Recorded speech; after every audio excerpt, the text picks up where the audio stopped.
तो good morning and welcome back again to my channel. तो ये देखिए अभी भोग की तैयारी चल रही है। एक्चुअली हम जो भी बनाते हैं ना, हम खाना नहीं बोलते हैं। एक्चुअली जो भी बनता है हमारे घर में मॉर्निंग या से लेके इवनिंग तक या नाइट तक, तो वो हम भगवान की सेवा के लिए ही रखते हैं। जो भी हम बनाते हैं तो हम उसे प्रसाद के रूप में खाते हैं। तो ये देखिए एक नया दिन शुरुआत हो चुकी है और यहाँ पर मम्मी ना कुछ प्लांट्स एक्चुअली लाई थी, तो वो उसको किचन में रख कर डेकोरेट कर रही है। तो वो वहाँ पे रख के, उसको प्लांट से बहुत ज़्यादा अफेक्शन है। तो यहाँ पे प्लांट्स रखे हुए हैं और आज कटहल की सब्ज़ी बनने वाली थी और एक तरफ में लौकी या कद्दू, दो चीज़ बनेगी और भात बनेगा। तो लंच टाइम में हमारा तो भात इज़ मस्ट, लाइक चावल चावल जैसे चावल नहीं बोलते हम, इसको भात बोलते हैं। जब कुक फॉर्म होता है राइस का ना, तो हम उसको भात बोलते हैं। चावल दाल ये वर्ड हम यूज़ बिल्कुल भी नहीं करते। दाल भात साउंड्स मच बेटर। तो यहाँ देखिए शुरुआत कर दी है। फिर जीरा डाला है, तेज़पत्ता, गरम मसाला, हल्का सा गरम मसाला डाला है हमने। और ये बस इसमें हम फ्राई करेंगे। और प्याज लहसुन तो हमने पहले ही मैंने बता दिया था कि हम यूज़ नहीं करते हैं, क्योंकि सात्विक खाना बनता है, भगवान को भोग लगता है डेली। तो जब आप भोग लगाते हैं ना, तो तो भगवान को जब ऑफ़र करते हैं तो आपके जो सिंस हैं, आपके जो पाप कर्म हैं, जो हम खाते हैं सेंस ग्रेटिफिकेशन के लिए, अपने शरीर की तृप्ति के लिए जो हम खाते हैं, वो चीज़ हटकर ये एक प्रसाद बनता है जो आपके शरीर को आध्यात्मिक पोषण देता है। तो यही डिफरेंस है कि अगर आप तामसिक भोजन करते हैं या प्याज लहसुन वाला भोजन करते हैं, तो वो भगवान को ऑफरेबल नहीं है। और अब जब वो खाते हैं तो आपके सिंस में ऐड हो जाता है, आपके कार्मिक एक्शंस को बढ़ाता है। तो अब अलग अलग लोग अलग अलग, इस पॉइंट पे मैं कुछ नहीं कहना चाहूँगा, बिकॉज़ अलग अलग लोगों की अलग अलग मत है और अलग अलग थॉट्स हैं। क्योंकि हम जो रिचुअल्स फॉलो करते हैं, परंपरा फॉलो करते हैं, वो इसी के बेस्ड है। तो देखिए हम यहाँ पे टमाटर डाल दिया है, आलू भी डाल दिया है। तो कुकिंग बहुत ही सिंपल होती है। भगवान को ज़्यादा जो गरिष्ठ भोजन या बहुत ही हैवी भोजन नहीं कराते हैं। हम लोग बहुत लाइट और सात्विक भोजन की कराया जाता है। और इसमें हल्का सा मीठा, हल्का सा खट्टा, हल्का सा जो तीखा रहना चाहिए, ज़्यादा नहीं। ये बहुत ही तेल मसाला वाला खाना नहीं चढ़ाते। तो फिर ये देखिए हमने फिर से बीच में एक बार हाय बोल रही है मम्मी, और मैं भी हाय बोल रहा हूँ। मैं देखिए मैं नॉर्मल ड्रेस में हूँ एक्चुअली। नहाने के बाद बस ये दिन भर मेरा ये ड्रेस रहता है, शॉर्ट्स और टी शर्ट में ही रहता हूँ। तो ये देखिए यहाँ पर अब आलू फ्राई हो रहा है और इसमें हल्के मसाले, लाइक बेसिक मसाले जो हैं वही डालते हैं। ज़्यादा हम पैकेट वाले मसाले यूज़ नहीं करते हैं। तो आज जीरा, धनिया, अदरक, चीनी थोड़ा सा और थोड़ा सा नमक, ये हमने डाल दिया और टमाटर डाल दिया और बस कटहल में उसको डालकर हम फ्राई करेंगे।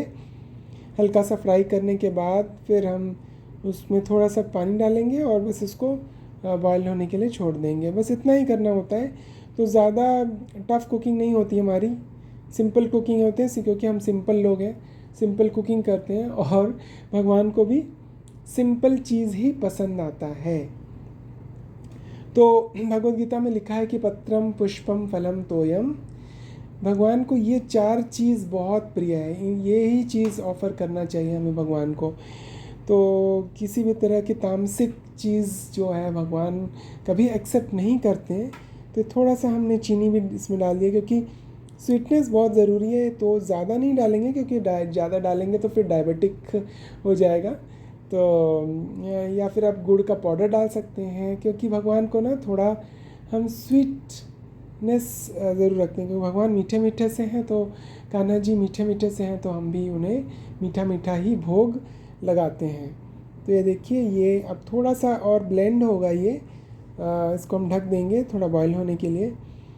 तो तो इसी तरह से भक्तिमय वातावरण में जब आप खाना बनाते हैं तो आपको एक बर्डन नहीं रहता है दिमाग में कि हाँ भाई मुझे खाना बनाना है। हम भगवान के सेटिस्फैक्शन के लिए खाना बना रहे हैं, भगवान को भोग अर्पण करने के लिए खाना बना रहे हैं। तो हम जो आपके जो कार्मिक एक्शंस हैं वो कट जाते हैं, आपके कर्म कटते हैं और हम एक आध्यात्मिक चेतना में आ जाते हैं, क्योंकि वो भगवान ने उसको चखा हुआ है।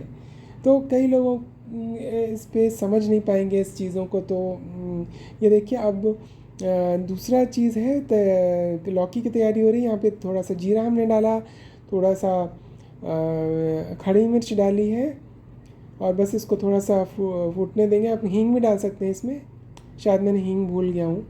और इसमें बस लौकी डाल देंगे और उसमें फ्राई करेंगे। तो इसी तरह से हरे रामा हरे कृष्णा या जो भी मंत्र आपको प्रिय है, और उसमें से बेसिक मसाला देखिए डाल रहा हूँ मैं। इसमें हल्दी नमक मिर्ची बस बेसिक मसाला डलेगा और इसमें हम फ्राई करेंगे और बस इसको बॉयल होने के लिए छोड़ देंगे। तो मैं ये कह रहा था कि जब आप मंत्र जाप करते करते आनंद में जब आप खाना बनाते हैं तो उसका स्वाद, भले ही आप सिंपल खाना बना रहे हैं लेकिन उसका स्वाद बहुत ही सुंदर आता है।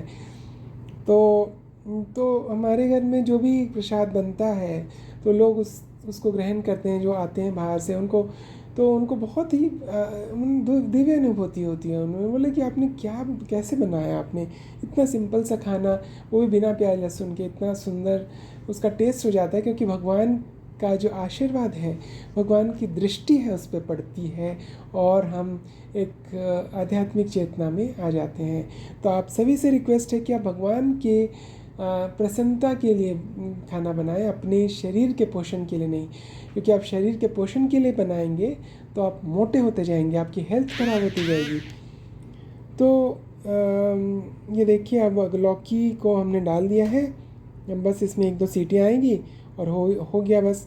और साइड में ये देखिए चावल भी चढ़ा दिया है, चावल एक साइड हो रहा है। तो और इस तरह से सलाद जो है खीरा और गाजर काटेंगे, क्योंकि प्याज तो हम खाते ही नहीं हैं।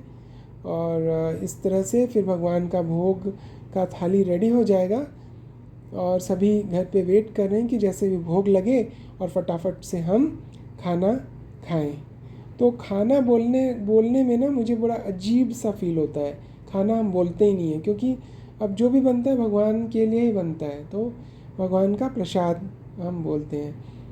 तो ये कटहल की सब्ज़ी बन गई है और उसके बाद अब भोग लगाने की तैयारी होगी। तो मम्मी कटोरी में डाली है, भगवान का प्लेट साइड में रखा हुआ है। एक नीचे हमने न्यूज़पेपर रख दिया है, क्योंकि जूठा रहता है कभी कभी, तो या कोई कंटामिनेशन नहीं होनी चाहिए, भगवान को शुद्धता से हमें भोग लगाना चाहिए। तो ये कटहल की सब्ज़ी गई कटोरी में और दूसरा लौकी जाएगा और एक प्लेट जो छोटा सा रखा हुआ है उसमें सैलड डालेंगे हम। और भात, क्योंकि ये दोपहर का टाइम है तो हम भात ही ज़्यादा खाते हैं। तो हमारे एरिया में तो ईस्टर्न जोन में दाल भात और यही चलता है। ज़्यादा हम लोग रोटी नहीं पसंद करते हैं दोपहर में। और अभी आम की चटनी भी बनाना था लेकिन बना नहीं पाए, क्योंकि बहुत ज़्यादा टाइम हो गया था बना। देखिए ये सुंदर सुंदर अन्न भोग देंगे हम भगवान को। और भगवान भी घर में हमारे जो जगन्नाथ जी विराजमान हैं, तो वो बहुत प्रसन्नता से हमारा जो भोग है वो खाते हैं और मेरे से बहुत सारी चीज़ें बनवाते हैं। तो बहुत आनंद आता है कि आप भगवान के लिए कुक कर रहे हैं, भगवान को ऑफ़र कर रहे हैं। तो एक अलग आप जब करेंगे ना तो आपको पता चलेगा कि कितनी ज़्यादा चेतना में परिवर्तन हो जाती है। देखिए ये सैलड डाल दिया है मैंने।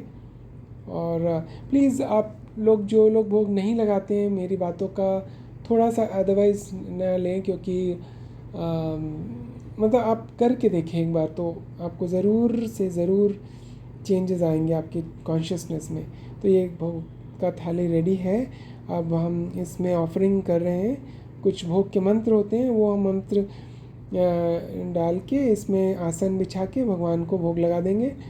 और फिर पर्दा तो अगर आपको मेरी ये ब्लॉग पसंद आई तो प्लीज़ मेरे चैनल को सब्सक्राइब करें, लाइक करें, कमेंट्स करें और हरे कृष्णा बोलना ना भूलें। तब तक के लिए हरे कृष्णा गौरंगा। और खुश रहिए और हरे कृष्णा का जाप करते रहिए, भगवान का नाम लेते रहिए, भगवान को भोग लगाते रहिए और सबको खिलाते और खाते रहिए। हरि बोल, हरि बोल। हरे कृष्णा कृष्ण कृष्ण हरे हरे, हरे राम राम राम हरे हरे।